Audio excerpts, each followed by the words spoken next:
Hello, everyone. Welcome, welcome, welcome. Good afternoon. Thank you so much for joining us for today's CIP, Cultural Investment Portfolio webinar. So I still see numbers trickling in. I just want to give folks a few more seconds to join us. If you remember the Cultural Sector Recovery Grant Info session we did, do feel free to play Sade or any other favorite artists you have low in the background because we're going to have a good time here. It is compliant, so any fun, upbeat music you need to play to get yourselves into it, feel free. Let's just have a good time. All right, looks like we're approaching 50 or so. All right, so we are going to get started. Again, thank you all so much for joining us today. We will be talking about the year-end compliance for your fiscal 23 grant. We also want to give a special shout out to Partners Interpreting and a warm welcome to Paola and Amanda for providing captioning and ASL interpretation for today's presentation. For those of you who wish to follow along with the captions, we will be putting this link into the chat so that you can see the captions in a separate device or a new window if you wish. To follow ASL interpretation, you may also use Zoom's functionality of pinning on Amanda's window to go ahead and do that.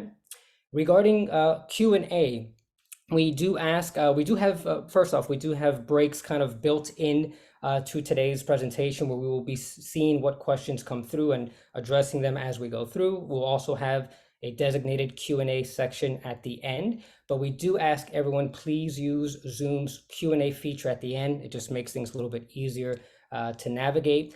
Lastly, we get this question all the time. This info session webinar is being recorded. Once the recording is processed, we will be publishing it on our website along with a PDF of this slide deck. So if any other staff members within your organizations, if this information is helpful for them to know, you'll be able to disseminate it within the next few days once we kind of get everything processed. All right, next slide, please. All right, this is the awesome team who I'm proud to say I work with every day. So this is the CIP team, particularly Sarah and myself, Greg. We will be your presenters for today. Kaylin and Lillian will be behind the scenes helping facilitate the Q&A process while also sharing helpful links and resources in today's chat. All right, next slide, please. All right, so for today's agenda, we're actually very excited to know that many of you are new to the organizations that you are representing. So because of that, we thought it'd be good to provide a background context on what the cultural investment portfolio is. So we're going to provide some of that background info for all of you, particularly for those of you who are new. Sarah will be leading that part. And then we'll transition into what your fiscal 23 year-end compliance requirements are. And really, this process also doubles as the reapplication process to get your fiscal 24 grant. So they're essentially kind of one and the same.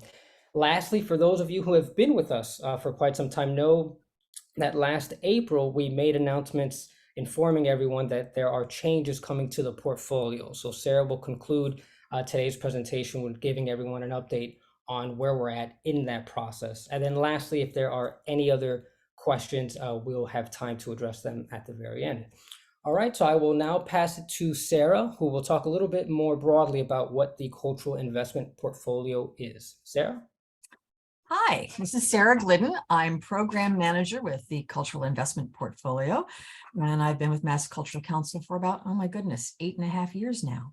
And I'm here, first of all, to talk about what is the Cultural Investment Portfolio, a somewhat cumbersome name to describe how we support organizations with operating support grants. And we describe it as a non-traditional operating support grant. So a couple reasons for that.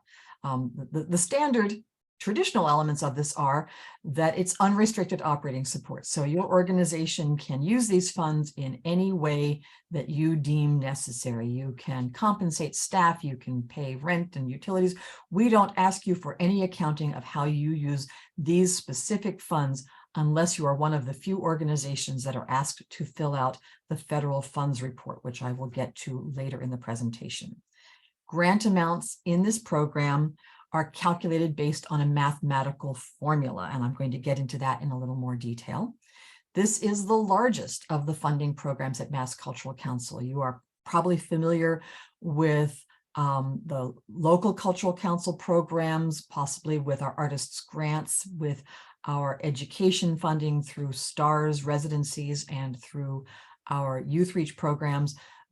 But the cultural investment portfolio is the largest of the various buckets that Mass Cultural Council puts its funds into. So this particular program started back in fiscal 10, and we are currently funding 321 organizations with unrestricted operating support in this program. In fiscal 23, that was grants of a minimum of $6,000 to a maximum of $60,000. And then we also fund 22 organizations in our Gateway program and over 500 organizations in our festivals and projects grant programs. Those two programs are for organizations that are not in the portfolio. So they are ways that we have spread access to our funds to more organizations. The Gateway organizations are folks who had applied through a program that was the on-ramp for getting into the portfolio. We have suspended that program and we're folding that into the changes that I'm going to talk about later, but we committed to continuing the funding of those organizations in the Gateway program until the new application process had opened. And when I said non-traditional, the non-traditional element of this program is that, I'm going to move to the next slide. Non-traditional element of this grant program is that the organizations in this program are ones that prior to 2010 had a long-term and consistent history of successful applications to Mass Cultural Council's old organization support program. So if you ever wondered why you're in the pool getting this particular grant, it's because someone maybe who worked at your organization before you were there submitted successful applications on behalf of your organization. And in 2010, we decided that rather than have organizations apply, I think every 3 years at that point, we decided that we would commit to long-term funding for that pool of organizations. And that's how we chose the ones that moved in to the portfolio. And in addition to having been successful in those previous grant programs, they had to meet certain eligibility requirements. For example, they had to have a fully cultural mission. And by fully cultural, we mean that the primary purpose of the organization is arts, humanities, or interpretive sciences. And I frequently get the question of just what are interpretive sciences. So we are talking about organizations whose primary purpose is interpreting the natural world for the public. So think about zoos and aquariums and perhaps environmental organizations, watershed alliances, things like that. Organizations have to be 501c3 organizations, so they have to have federal tax exempt status under section 501c3 of the Internal Revenue Code, or they have to meet requirements for what we call cultural affiliates. And cultural affiliates are programs that operate semi-autonomously with a parent organization. The most common example would be art museums and literary magazines that are housed at colleges and universities. Although those are not the only examples, that's the most common that we have in our portfolio, but we do have other programs as well, historical houses and other programs that colleges sponsor for public programming. Organizations have to offer public cultural programming, and they have to maintain year-round operations. So don't want to make anyone concerned that we mean that they have to offer year-round programming, because we know lots of our organizations exist primarily to do summer programming, or their public programming mostly lives mirroring the academic year and running September through early summer, late spring. What we mean is that the organization exists year-round, and there's someone who's answering the phone, checking the mail, responding to inquiries. You know, operations exist so that we can be in touch with organizations throughout the year.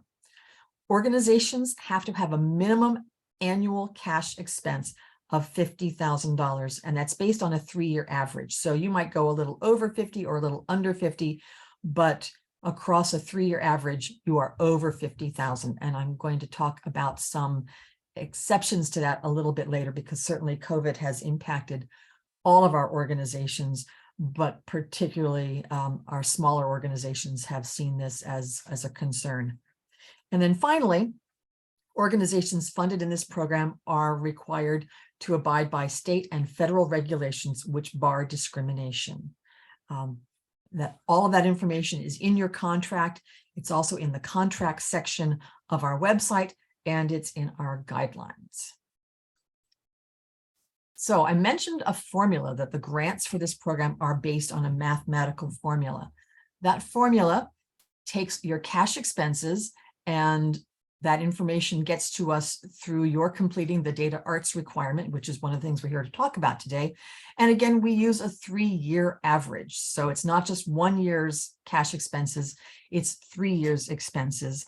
And what we perceive as the advantage of this is that smooths out dramatic shifts in an organization's expenses from 1 year to the next, which makes for a more predictable, consistent cash expense level, and therefore we also hope a more predictable and consistent grant amount. Going to the next slide. We always get this question about what makes the grant amount go up or down. And what does that is how your expenses increase or decrease over that 3-year average in relationship to the rest of the portfolio. So if let's say your cash expenses do not change over that 3-year average, but other organizations grow or shrink, the relationship of your organization within that full pool of organizations is how the grant amounts get determined. But really the most important element of how we determine grant amounts is the budget allocation to Mass Cultural Council from the state legislature. And this is a moment for us just to do a little pep talk about why advocacy is so important. Your communications to your state legislature, that's the state rep, your state senator, the governor or lieutenant governor's office, in support of supporting the cultural sector through funding Mass Cultural Council is the single most important thing in supporting a larger budget for Mass Cultural Council. That's an annual process. Our budget gets determined annually. It starts with the governor's announcement of a draft budget, which usually happens in January. This year it happens in March because we have a new governor. That will be followed by the House presenting their draft of a budget. That will happen usually in April, and then the Senate presenting their draft of a budget, which happens in May. And then folks from the House and the Senate go into a locked room and fight it out and come out with the presentation of the state's budget, which includes our allocation. You might get communications from us throughout the year or from other sources telling you that this is a really helpful time to engage in advocacy, and my colleague Greg is going to talk a little bit more about that. So I mentioned some fluctuations we've done in the past couple of years because of COVID. Before your fiscal 20 and 21 grants, we always use your 3 most recently reported fiscal years. And then we got to fiscal 22 and we realized for some organizations, we would be looking at their fiscal 20, 19, and 18, so including a year impacted by the pandemic, and for other organizations looking at 19, 18, and 17, and so not seeing pandemic impacted years. And we decided then for fiscal 22 to only use pre-pandemic years in calculating the grant amounts for fiscal 22. For fiscal 23, we've moved back to using the 3 most recently completed reported fiscal years. And that will be true for the fiscal 24 grants as well. We did make some temporary changes. First of all, if a grantee had fallen below that $50,000 average because of their fiscal 20 or 21 financial reporting, that that organization, according to our guidelines, would have been suspended and not receive a grant because they were no longer meeting the eligibility requirements. But we decided that if the reason for them dropping below 50,000 was because of the pandemic, the most heavily impacted pandemic years of fiscal 20 and 21, that we would not be dropping those organizations. We would not be suspending them. We would then be using just the fiscal 19 in our calculations, both for eligibility and for the formula. And we're going to continue to look at that as we see fiscal 22 information coming in, and trying to make sure that no organization is kicked out because of, you know, these terrible years and the impact that that has had on budgets.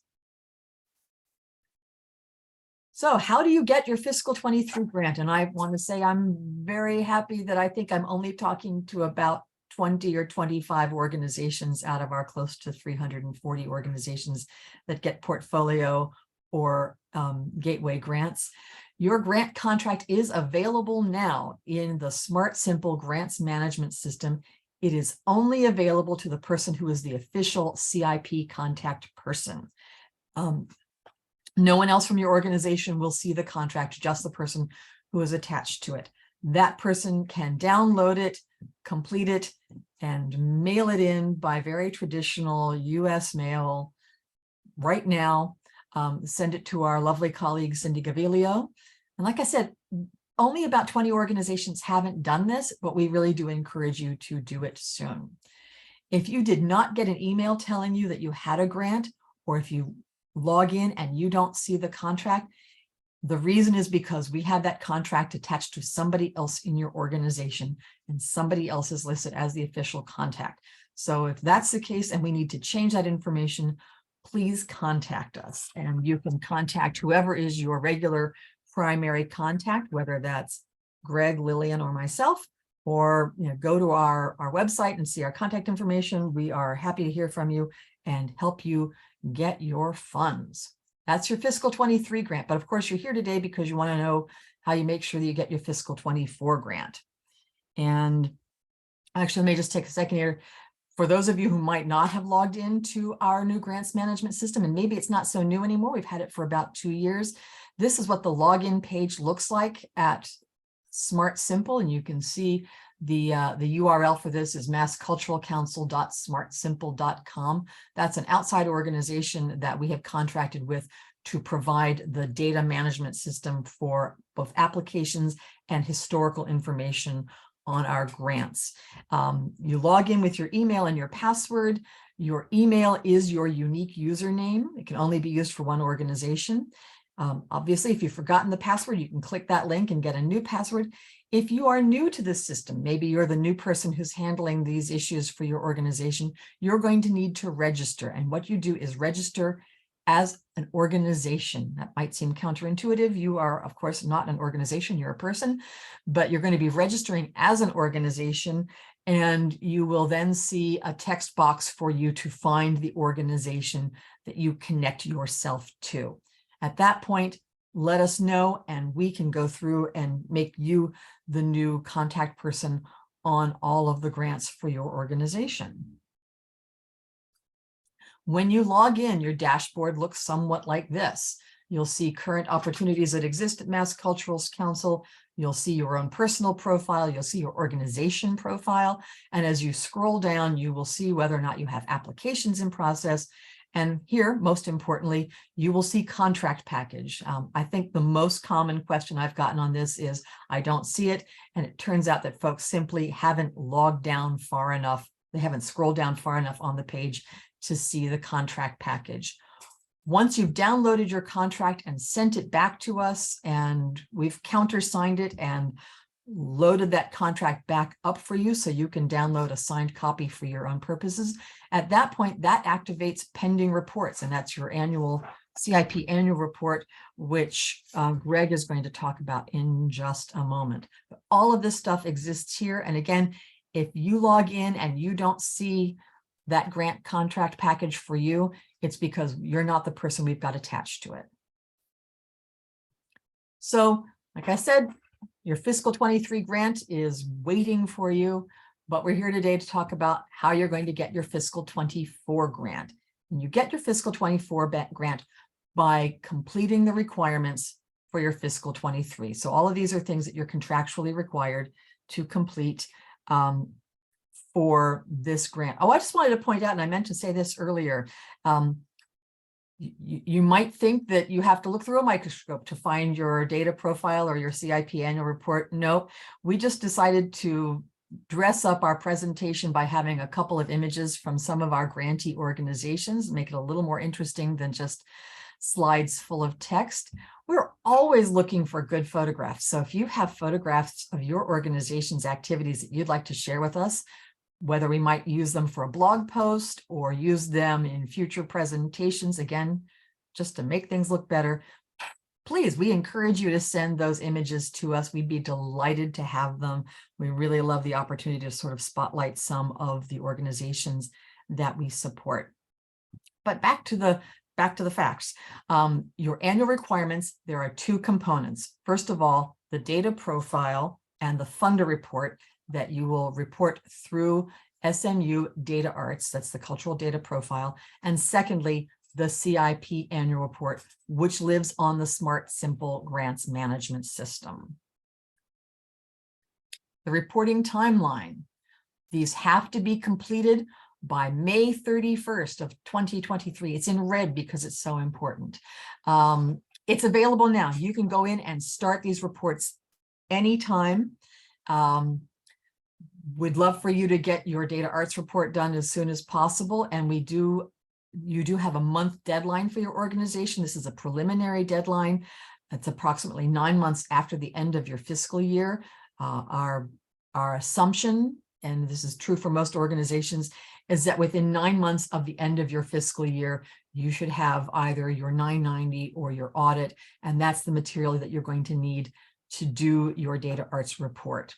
The annual report is available now. Now, the data arts you're doing, I'm going to talk a little bit more about this, but your data arts report is based on your most recently closed out fiscal year, which for most folks is going to be fiscal 22. For some folks, it might be fiscal 21. The annual report is about this year's activities. It is aligned with our fiscal year, which is a July 1st to June 30th fiscal year. We would like you to wait until May to do this report, because one of the things you're going to do is confirm your contact information. And we sure would like that to be accurate as we launch into our next fiscal year. But you can go ahead and do this now and get it out of the way. But again, both have to be done by May 31st of 2023 at 11:59 p.m. At that time, both programs shut down, and we will know if it's not completed by that time. And that launches into our next topic, that there are possible penalties to your grant if you miss the deadline.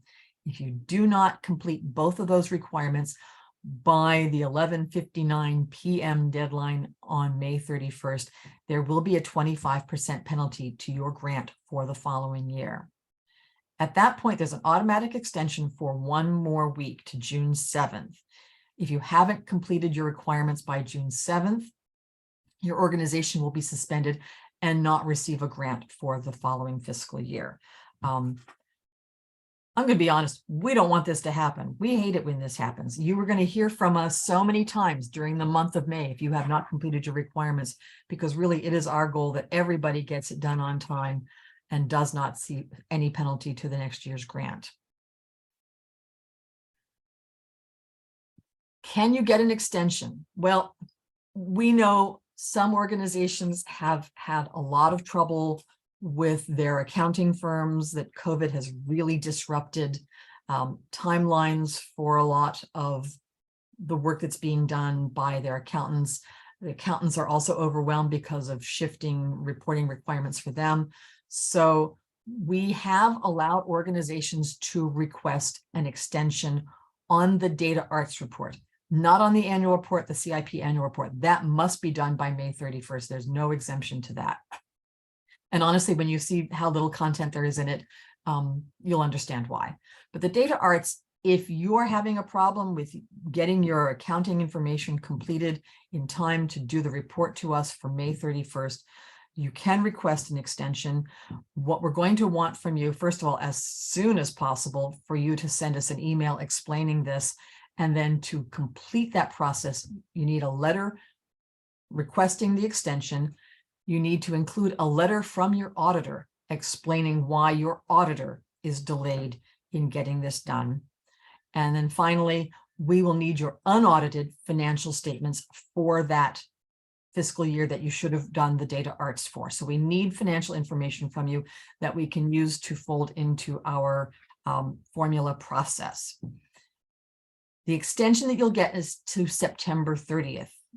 And that, sorry, this is a slide issue that should say that's for you to receive a fiscal 24 portfolio or gateway grant.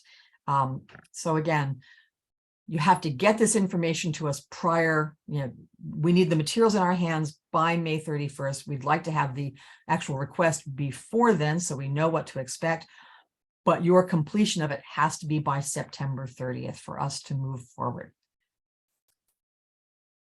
Data Arts, here's Data Arts, merged into Southern Methodist University a couple of years ago. That's where it's housed now. That organization does a lot of really interesting research with the aggregate information they have from organizations all over the country. If you haven't explored their website, except to go in and do your own reporting, you might be really intrigued to take a look at that. So you're going to need to complete the cultural data profile for your most recently closed out fiscal year. And what we mean by closed out fiscal year is that your accountant has completed their review of your finances and has completed your 990, your reviewed financials, your audit if you have an audit. For most organizations, this is going to be fiscal 22, but for some organizations, which generally are those organizations that have a December 31st fiscal year, we might be looking at their fiscal 21. Step 2, once you have completed putting that information into the survey, the Data Arts survey, you actually need to run what's called a funder report. The funder report is the piece of the process that submits your information to us. So you don't actually need to download it and email it or snail mail it to us. Submitting the funder report is what gives it to us. And I compare this to organizations. I don't know, I use TurboTax to do my personal taxes. If I complete my taxes, but I don't send it to the IRS, I haven't completed the requirement. So in this case, sending the funder report is that piece that does the final step that sends us the information. And what you'll see on the Data Arts platform, you're going to see information submitting a funder report, and you will find all of the different funder organizations that use this system. You're going to select Mass Cultural Council, and then you will see this terminology: CIP, portfolio grantees, fiscal 23 year-end report, fiscal 24 application. If you're a gateway grantee, it's the exact same title, except it says CIP gateway grantees. So submit it to gateway if you're a gateway grantee, portfolio if you're a portfolio grantee, and that's where we will get the information. You'll be prompted to pick the 3 most recent fiscal years, send all of that to us. If you're an organization that has changed fiscal years, that's going to be part of your survey. There's a question that will ask if this is a partial fiscal year. You're going to check that off. Go ahead and submit to us the standard 3-year fiscal year information. We know to make an exception for anybody who's got a short fiscal year. Once you have submitted that information to us, our staff is going to review that for both completeness and accuracy. We might be back in touch with you to say we need you to take a closer look at something or to make a correction. You'd be surprised the number of folks who report that they get no government funding when in fact they're doing this report because they're getting a grant from the state. So we're definitely going to ask you to fix that. If you're wondering which fiscal year you're supposed to report on, this is what our Smart Simple information looks like in your organization profile under the CIP Portfolio Information tab. So again, if you log in, you get to that dashboard, you click on Organization Profile, you'll see a couple of tabs about your organization, your mission, things like that. And one of them will be this tab. This is a particular organization where the month deadline is January. We want them to get their report done in January because that is 9 months after the end of their fiscal year. It is fiscal 22 that we are expecting them to report on. And for this organization, we have not yet approved their funder report. So you can log in and see this information for your organization at any time.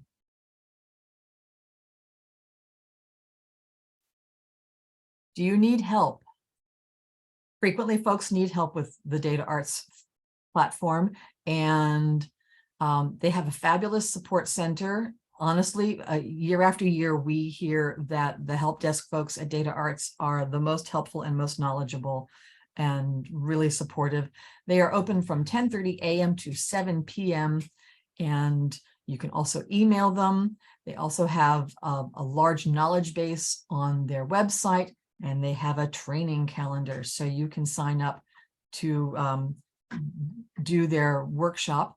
You can also see all kinds of information on their website about other services and research that they provide. So workshops that they do, data literacy programs, CIP dashboards, that's key intangible performance indicators. So interesting things that you can see about your organization, and then various reports on the cultural sector. Lots of really information that you can get from that. I realize I've gone a little farther than I meant to go without pausing for questions. So you just click the next slide, which is going to show you the next upcoming webinar that Data Arts is doing for orientation. It's a great new user orientation, all about how to enter your data and how to create a funder report for a grant deadline. That's coming up on March 7th. But they do have recorded versions of this on their platform already for you to take a look at. And again, I'm sorry, I meant to pause sooner to answer any questions from folks. Lillian, do we have any questions that I should respond to in the Q&A? Hello, Sarah. No questions to be answered live at this time. Fabulous. That either means that I have overwhelmed you with information, or that Lillian is just so on top of answering your questions that we know that everything's in great shape. I'm going to pass over to my colleague, Greg, who's going to talk to you about our CIP annual report.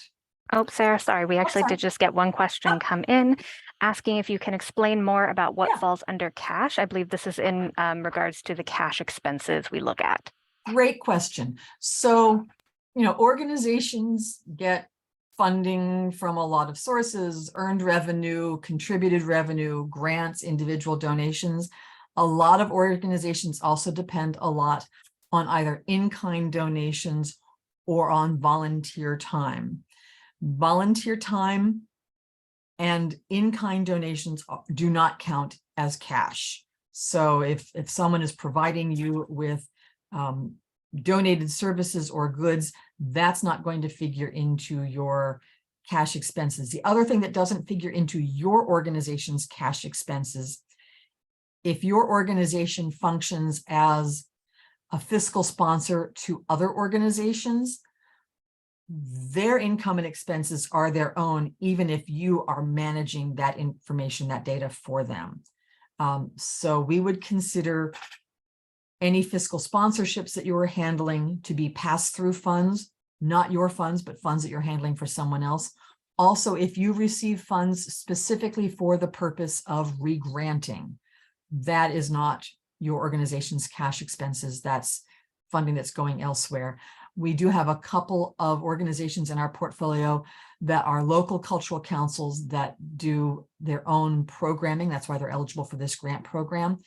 In their case, their allocation for their local cultural council granting is not considered part of their cash expenses. Hope that helps. If you have any other questions, either into the Q&A or follow up with us afterwards, we are happy to answer any of that. And now, my friend Greg. Thank you, Sarah. This is Greg again. So as Sarah had pointed out, the homepage on logging into your Smart Simple account, this is the link again to go ahead and do that. As Sarah mentioned, your annual reports are available now. So they are connected to the individual identified as the CIP grant contact. Again, just to reiterate, if you've already submitted that final report, that is okay. However, we do encourage organizations to wait until May, given the time frame that we are asking organizations to report on, which again is July 1st of 22 through our year end, so June 30th of this year. Next slide, please. All right, and again, this is what it looks like once you log in. You'll see welcome and then your name at the very top. Just scroll down below, requires attention. Pending reports is what you'll click on to access the final report. Next slide, please. And this is what it'll look like. So this is actually this year's. You'll see FY23, then CIP portfolio. Just click on open. And next slide, please. All right, and this is what you'll see. This is basically from your end. So I'll just kind of briefly go over each tab and I'll go a little bit more in depth on each one. But essentially, the first two tabs, attestations and ethics and accountability, that is where you will be acknowledging and essentially acknowledging different policies and practices that your organization has. And we'll talk a little bit more about what each of those kind of entail. The organization contact information, that's where you'll be able to update if needed for example, several different contacts, for example, the executive director of your organization, and then also in particular, the person you are listing as the CIP grant contact manager. And then the organization review, that's really where the bulk of information you're entering into the final report will be input. And then lastly, the BIPOC-centered self-identification form is purely an informative tab. No action item is required for that. It is simply there to let you know that this form exists. And if your organization identifies as such, we do recommend that you complete it. The only kind of thing that's a little bit annoying here, unfortunately, is that all applications, all final reports are linked to an individual user. So if another organization if another individual within your organization submitted the BIPOC form, you may not know that when you log into your account. So feel free to just reach out to us to confirm if someone on behalf of your organization has submitted that, if you don't know. Next slide, please. All right, so now just to go a little bit more in depth on what each one of those tabs entails. Again, going back to attestations, you are essentially confirming your organization's eligibility, and that kind of goes back to the eligibility criteria that Sarah presented earlier. You are also acknowledging your compliance with the anti-discrimination requirements, along with your advocacy activities and the credit and publicity agreement, and two other important policies that I'll talk about in a little bit.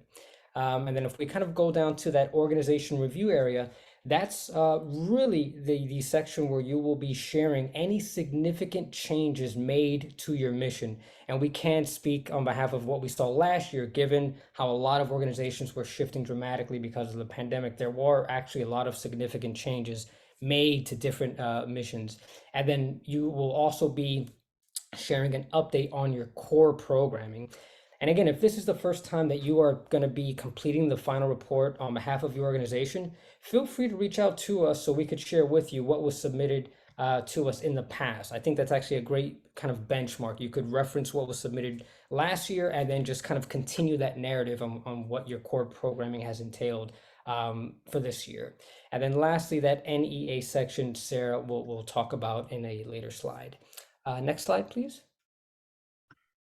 All right, so when I mentioned those two other policies, all portfolio grantees will be required to have an annual board approval process for an ethics policy and a best practices for their board, and also a sexual harassment policy as well. So although there is a state law that requires organizations with 6 or more employees to have this, we actually encourage all organizations, even those that may be purely volunteer led, to have one. And again, in this particular case, it is actually a requirement. One thing to note, however, is that we are not evaluating the quality of these policies, only that they exist. So one of the things you could also start doing now, if you are unsure whether or not your organization has these policies in place, reach out to your staff, reach out to your board, just to see what the status is. And the deadline is still the same. By May 31st of 23, that's the deadline you'll have to basically make sure that you have these policies in place. Next slide, please.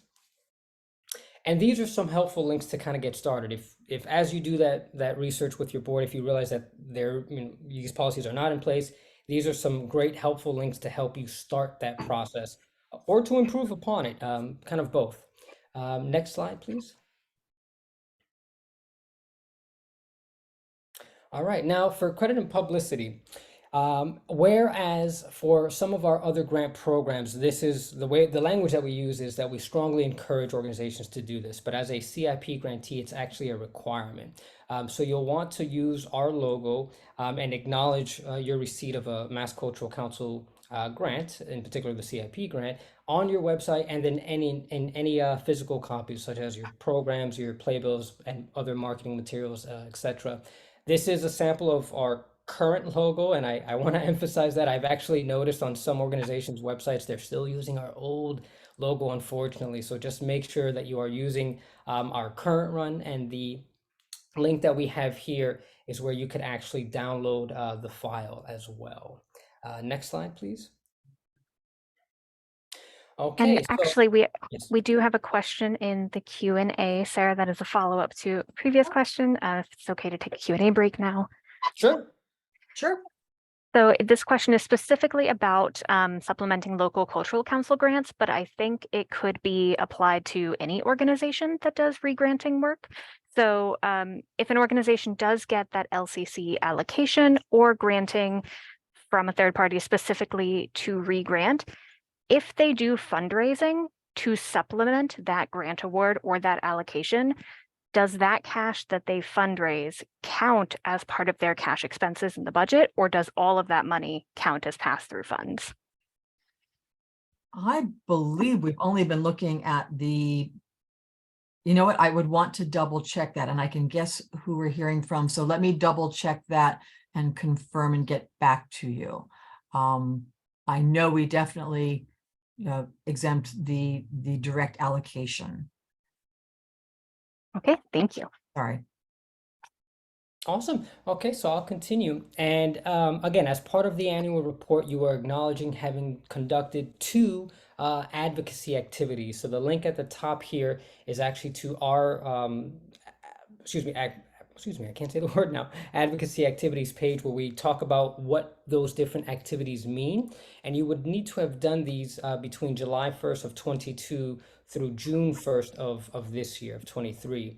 And in a nutshell, these advocacy activities requires direct interaction between you or your organization and either a state senator or state representative, not federal, we're emphasizing state here, or the governor or lieutenant governor's offices. And we really encourage you to advocate on behalf of the cultural sector as a whole, not necessarily on your particular organization. And the link that's here on the bottom is to the Mass Creative homepage. If you are unaware, they are an organization that really specializes in lobbying state legislature on behalf of the cultural sector. So in terms of what these advocacy activities are and the timeline to really kind of mobilize and make this effort most impactful, they really do a great job in kind of organizing all of that effort and that information. So definitely check them out if you're unaware of them. Next slide, please. And yeah, lastly, so now I will pass it over to my colleague, Sarah, who will discuss that NEA section within the final report. Hi, Sarah here again. So we get a portion of I talked about the state process for us getting our funding from Massachusetts, but we also get monies from the National Endowment for the Arts.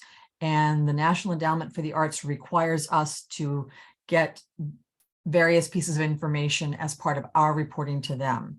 The first piece, which all portfolio and gateway grantees are required to answer, is about where your activity takes place. So there's a question about whether or not your programming takes place at any locations other than your official address.